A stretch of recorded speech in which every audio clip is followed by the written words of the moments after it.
Distinguished guests, ladies and gentlemen, Sabah al-Khair, Assalamu alaikum. It's a privilege to be presenting here today at the first Western Sahara Resources Conference, perhaps the first of the biannual Western Sahara Resources Conferences. There's a challenge to Kate and the organisers. I'd like to start just by thanking Kate and Damien and everybody that's helped organise today and what a great effort they've done. My presentation is entitled an overview of the resource endowment of Western Sahara. I hope to present an overview of the known resources of the country and also the exploration potential of what we should expect to find and what we could possibly expect to find there. A lot of this information is public knowledge, also from historic Spanish work, and also a lot of it is proprietary work that Hanno Resources has done in collaboration with the government of Western Sahara over the last 6 or 7 years. Just first, a brief introduction of Hanno, and also of Havoc Partners. The founders of Hanno, also many of the founders of Havoc Partners, have been involved with collaborating with the government of Western Sahara for about 15 or 16 years, since the late 90s, on Saharawi natural resources. Initially as fusion oil and gas, they executed a technical cooperation agreement with the government whereby they collected historic data of the offshore oil prospectivity, and then later as Ophir Energy, they advised the government on conducting their first oil licensing round in 2005. Out of that relationship, Hanno was born, and again we entered into a technical cooperation agreement to help the government between 2007 and 2011, this time collaborating on the mineral prospectivity of the country. And subsequent to the enactment of the first Saharawi mining law last year, Hanno has signed 7 exploration licenses in the liberated territories of Western Sahara. We believe this area is highly prospective for particularly iron ore and gold, but many other minerals. So this slide just shows an overview of the geology of Western Sahara and also of neighbouring Mauritania. My presentation is going to be fairly geologically based, but hopefully not too technical for people. Broadly, the geology of Western Sahara falls into 4 main geological terrains. One of which which are shown in red there, is the Reykjavik Shield, the Mauritanides Thrust Belt, the Tindouf Basin, and the Aaiún Coastal Basin. You can see on this slide the pink line is the berm, which we've mapped via satellite, we believe, to 50 metre accuracy. You can see that whereas most maps show a cartoon image of where the berm is, you can see that parts of this berm extend into Mauritania, where Morocco is also occupying the sovereign country of Mauritania. Just to point out a few sort of regional features, we can see in the corner of Mauritania there, Western Sahara, the Zourat iron ore mines, which I will talk to. Down in the south there, there's Tassias gold mine in Mauritania, and the Bulgarian copper gold mine.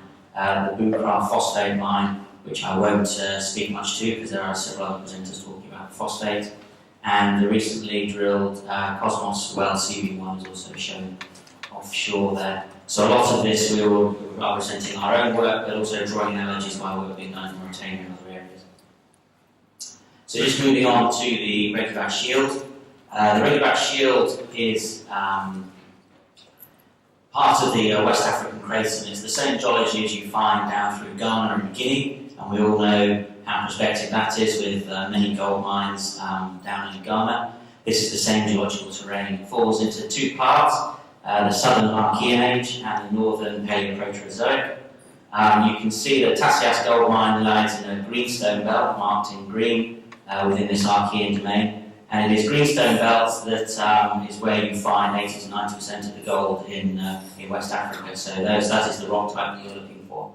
Extending north out of Tassias, we have mapped 2 Archean Age greenstone belts in Western Sahara, one at Zug, where we have found good indications of gold and copper, nickel, other minerals, and also there's a very interesting and prospective looking greenstone belt, in particular in the occupied areas, which unfortunately we haven't had access to. Up in the north, in the Paleoproterozoic, this is the This is a particularly exciting geology in Mauritania that hasn't had much work due to the remoteness of Nouakchott, but still in these greenstone belts you find very good indications of gold, and in many cases can find visible gold. If this was Ghana, you would have 1,000 artisanal miners camped out in these areas, scratching a living. This area, as we know, is very sparsely underpopulated. Population that are there are generally pastoral nomads, and they are busy looking after goats and camels rather than scratching a living. This makes, in a way, exploration somewhat difficult for us. Many Australian companies go and visit Ghana, they simply go and drill under an artisanal mine, and rockstar geologist has found a deposit. Here we have to do a lot of work ourselves. Just to draw your attention to the centre of the area there, we focus a lot of our work. The purple area I'll talk to on the next slide is the Tiris Iron Ore Province, and later when I talk to gold, it is on this Umabana greenstone belt, which we believe is the largest Paleoproterozoic age greenstone belt on this radioback shield. Therefore, this is the interesting area where you're looking for gold. As you can see, the berm is also still marked on this slide, and luckily for the Saharawi in the current situation, a lot of this very prospective hard rock geology falls within the liberated territories where we have full access to and where we've been working on the ground for 6 or 7 years. There's obviously no Moroccan occupation there. Morocco is only occupying the coastal basin. Here we show the Tiris Iron Ore Province. The border there is marked in red and white. Interestingly, you see this kink in the shape of Western Sahara. The border here is marked by a series of peaks of a series of hills. Now, the reason that this is shaped like this is actually due to natural resources. Historically, there was a salt lake here, a salt pan, where they trucked salt out by camels to the coast. And so when Spanish and France settled on a border here, it was because France wanted to keep this salt lake. Coincidentally, in later years, they subsequently found these iron ore deposits, and luckily for France and subsequently Mauritania, many of those lie in Mauritania, where we see these 4 operating mines that have been operating since the 60s. The state-owned Mauritanian company owns the area in yellow there. The area in blue is Glencore, the Swiss mining company. In the square license, they've proved up over 4 billion tonnes of iron ore there, and in the lower blue, they've proved up over 600 million tonnes, and they are currently in the construction of a mine there at Ascaf. Now, geology doesn't understand international borders. This Archean iron ore terrain continues over the border into Western Sahara, where we have mapped and sampled over 60 gelbs or hills of iron ore, and we believe conservatively that there is in excess of 4 to 5 billion tonnes of iron ore here. In terms of the development of this, the iron ore is all about infrastructure. The simplest development strategy would be to go from Mijek directly out to the coast of Dakwa, which is only a 280 to 290 metre rail journey. Unfortunately, that situation is not possible. However, all of these deposits lie within 50 to 150 kilometres of the existing railhead. Now, we don't claim to be rockstar geologists. This is what it looks like. It's not too hard to find. This is one of our 60-plus deposits that we've located. This is about 1.5 kilometres long, 150 metres high, 50 metres thick at the northern end, on the left-hand end, and 150 metres thick there. It's 250 million tonnes of iron ore sitting on the surface. This is a collection of 3 hills here.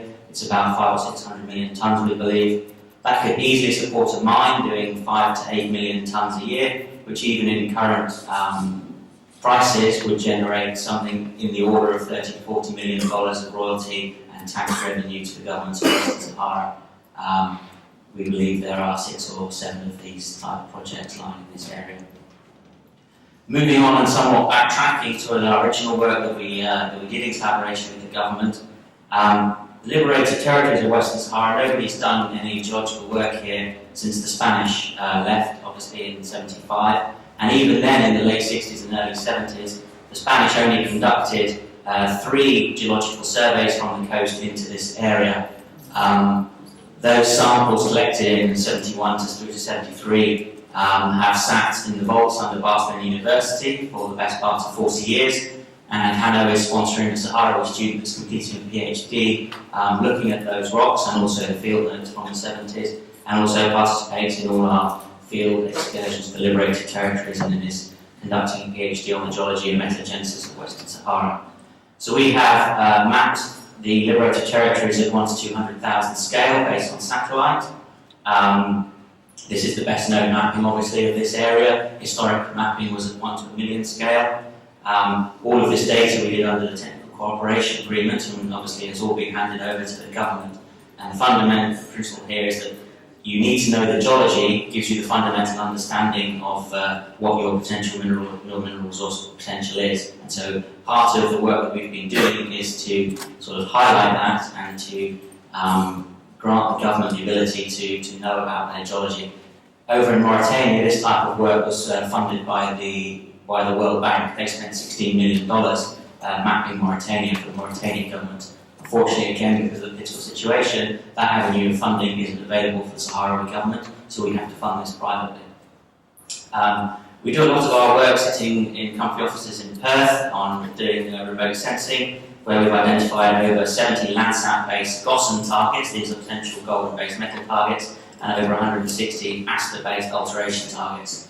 So I'm not going to present my entire inventory of 200 odd targets today, but I'll just show you some of the type of work that we have been doing in the liberated territories here. This is one of our target areas of Agarazraz, identified by satellite. We went and visited this area and we find outcropping mineralised quartz veins with good anomalous results of gold and copper and other things. We've conducted systematic soil geochemistry over this area, found a very coherent golden soil anomaly of 2 kilometres long by up to 500 metres wide. You can see in the bottom corner here is visible gold seen quartz veins.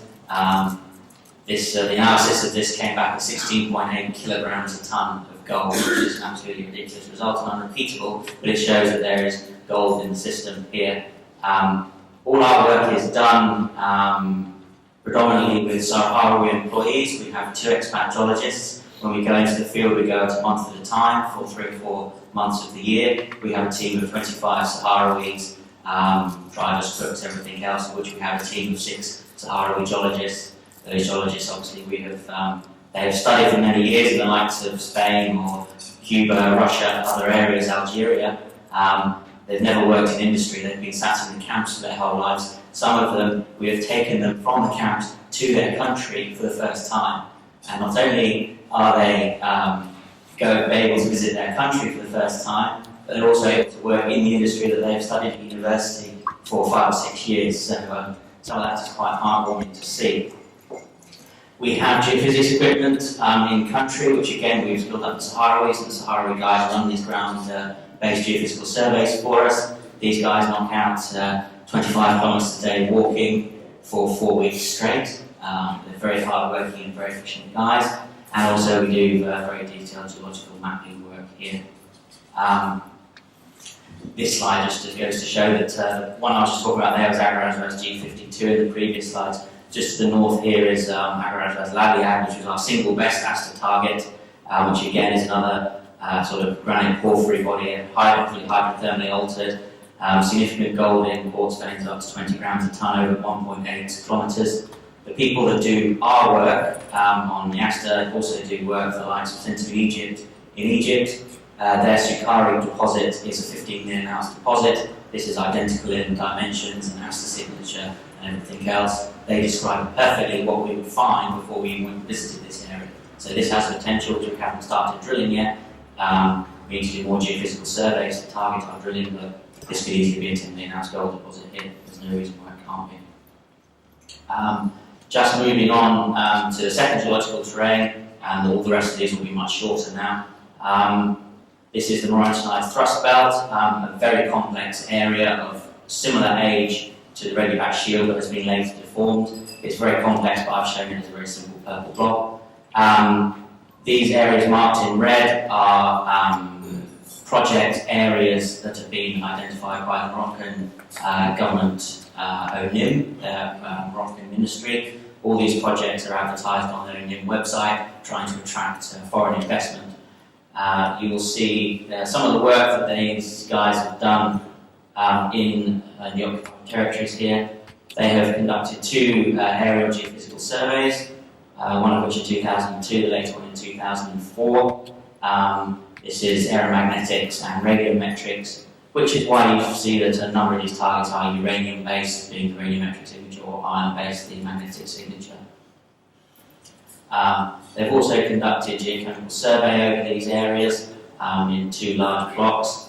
There was a Canadian company, Metalex Ventures, who were doing some work here in sort of 2006 through 2009, but they haven't released anything for the last 6 years, so I don't know whether they're still active, but they have also conducted geochemistry just to the south of here. Just to show you an example of one of their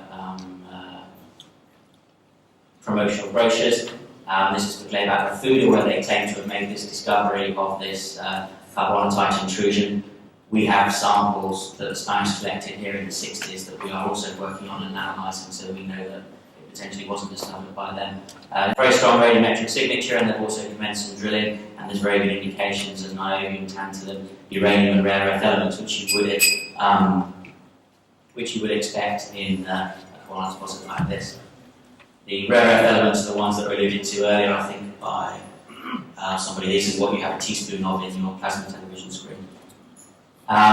Moving on, these last two are much quicker. This is the Tindouf Basin, which is a Paleozoic age sedimentary basin. Just 2 things to highlight for here is one is the Gara Jelibeh iron ore deposit in Algeria, a low Devonian in age. This sequence of rocks continues over into Western Sahara, where we've identified iron ore occurrences in Western Sahara and also significant targets in the red there. A group at Italian University has also done similar work to us and has found the same target and has been visited and also found iron. And also just to look in the north there, which I'll move on to and talk to oil and gas, is some of the historic Spanish oil wells. This is Gara Jelibeh, which is a fantastic iron ore deposit, 1.7 billion tonnes of 57% iron, part of the Paleozoic iron. You see the Bukra phosphate mine there, which I won't talk too much, but other than that, it's a huge phosphate deposit, and you also find further this basin extends north to Morocco and south into Mauritania. So it's not just this one area of the basin where you find phosphate. It can do 3 million tonnes a year, but currently produces about 2.1 million tonnes a year. Just to the south there, around Dakhla, you can see those red blobs, which is the closest thing I could find on my GIS package to look like tomatoes. But just to tee up Eric, I don't know if he's going to talk about his conflict tomatoes later, but this is where the Moroccans have large greenhouses doing commercial agriculture, which I will come back to when I talk about water. And then again, you can see lots of historic Spanish wells, most of them onshore, 2 historic offshore Spanish wells, and the recently drilled CB1 well by Cosmos. This is just to show the current license situation in Western Sahara for licenses under the Saharawi Government. Unfortunately, obviously, what you find, as we know, is that there are overlapping licenses in Morocco, where a number of companies, Cosmos, Care and Glencore, obviously have conflicting licenses over the similar area. Cosmos recently commenced at the end of December their first well in this region, 170 kilometres offshore, which they completed at the end of February. They encountered 14 metres of net gas and condensate pay over a sort of a 500 metre bearing hydrocarbon interval. This is a non-commercial deposit, non-commercial find, so it's plugged and abandoned. But it does show that there is a potential working hydrocarbon system in this region, building on previous knowledge. And then just coming back to the water resources, these are maps which I think I got from some UN report, I think I can't remember, but the top left-hand corner there shows where there are known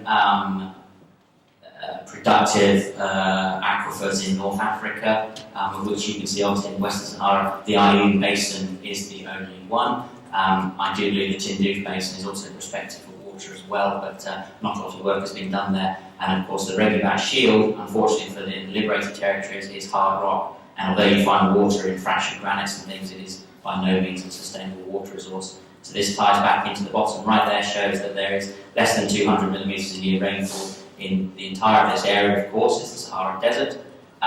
So therefore you should consider water as a finite resource and should be managed and exploited accordingly. And so the growth of tomatoes is essentially, growth and export of tomatoes to Europe is essentially the export of water as a finite resource. Finally, to sum up, and sorry Damien if I've run over, this is a summary of what we believe is natural resource endowment of Western Sahara and some of the exploration potential in the Reggabat Shield. we have proven and shown that there are definitely significant resources of iron ore there.